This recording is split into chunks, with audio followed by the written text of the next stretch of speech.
Good afternoon. A good day's work out there today. Certainly challenged by the elements. I think got up to about 107 on the turf today, which I think is always good for your team. And it certainly tests your younger players to make sure that they can focus throughout the duration of the plays over the course of a 2-hour practice.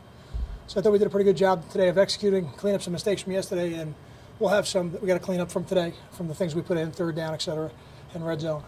Questions? Coach, you sort of have two major themes for the week. Obviously, the emotion of Eric getting his number retired, but also trying to keep these guys focused on winning the football game. Is there a way to make those two things converge to get both done without especially not losing any edge on the game itself? I'm sure the players are aware of what's going on with Eric this week. We really haven't talked about it just yet. We'll talk about it tomorrow when he comes to practice, of what that day means. But it's a little bit like senior day. The team needs to be focused on the game, and the team will celebrate Eric afterwards. Certainly the university and the fans are going to celebrate Eric during the game. But we're well aware of how important it is to be 1-0 this week, playing a good football team. Kyle, you said you'll be part of the beginning of the ceremony. Will the team see it at all? Or? They will not. No, at halftime the team will go in. They won't see it, and they'll have a chance to congratulate Eric after the game. Kyle, how is Dwani done, and is he probably going to start again, or are you hopeful? I think Dwani right now deserves to start. We'll make the final decision a little later in the week, but I'm very proud of Dwani. I think he has done a great job of seizing an opportunity. And so often we preach to the younger players, you don't know when you're going to get your chance. And sometimes your chance comes because of performance of the person in front of you, sometimes an injury of the person in front of you. And when you get it, you got to take advantage of it. You may never get a second. And he has probably done the best job of anybody on our team of taking advantage of his opportunity with the playing time he's been given. Very pleased so far. Kyle, why is the end the right spot for him? Because I know he's tried to play inside as well, but why is the end such a good fit for him right now? I don't know that inside would not have been the right spot for him. Defensive end is just where the opportunity presented itself. And it's a spot. I don't know if there's a lot of difference really between the E and the T in our defense. There are a lot of the things they have to do are very similar. Is if it's this hot on Saturday, is your defensive line depth back to where you want it to be so you can rotate guys as much as you like? I hope so. I don't know if Ike is still 100%. He's practicing with us. Jamel's obviously not 100% yet, but he's practicing with us.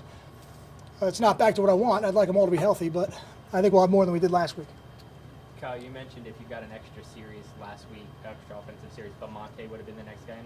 If you get a similar situation, will he be the first guy in this week, just to kind of pick that up and get him that experience? No, we'll use the depth chart, the way it's in place right now. I don't think about those things until they present themselves within a game. It's really unusual circumstances that present opportunities for the third quarterback to get into the game. So I don't even think about that right now. We're just getting ready for the first play. Can you tell yet if this offensive line is going to be a better pass blocking or run blocking unit? I know it's a small sample size, but is one area ahead of the other? I think it's tough to say so far. I think we could be better at both, and I think that just comes down to communication and consistency. We've already talked about this action last week, but I think even some of the issues that happened up front, they're not always physical issues, and those are the things that you would hope as you get to Game 3 and Game 4, they get cleaned up. Did you see the sharpness in practice today? No, I don't think so. I think the things we put in today, we need another day to clean them up, but I don't know that that's unusual, though. Chris Moore, I know he did a good job coming out of training camp, but he's played a lot in the last 2 weeks. How do you think he's done so far? No, so far so good. It's a small sample size. I think he'll be challenged every week a little bit more and more, and then as you get into conference play, even more than that. So, so far so good. It seemed like you asked a lot of him and Caleb Johnson in the running game.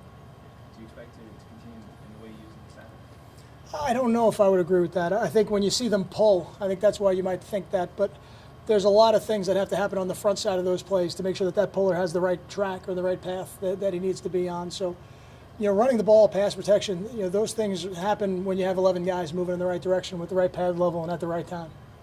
There's always talk about the improvement from Game 1 to Game 2. What are you looking for to make the biggest jump from Game 2 to Game 3? And is there one or two areas?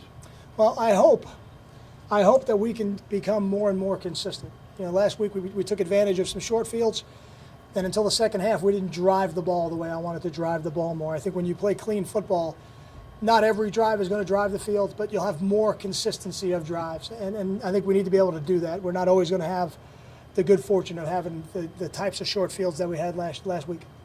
Kyle, what's your philosophy with your coordinators? Do you give them total control over the vision that they have for each unit, or how much input do you? We have a vision of each unit at Rutgers that is independent of the coordinators. That is not their decision. But I think when you hire coordinators, you have to make sure that what they believe in fits into what you believe in as a program. And in each case, whether it's Coach Rossi, Coach Cohen, or Coach Prince, we have that.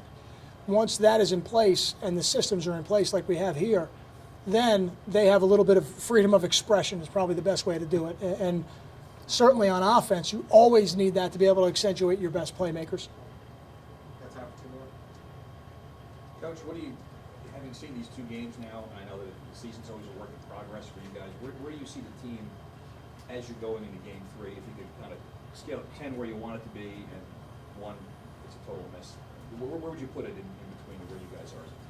I don't know. I don't know if I could rank it like that. I never think of it in those terms. I'd be doing it off the cuff here. I just think we're a team that really can improve in every phase of the game. And I think as long as we're working towards that goal, we'll have a chance to be a better team this week than we were last week, and then we'll try to do the same thing a week from now. Thanks, Kyle. Thank you. Thank you.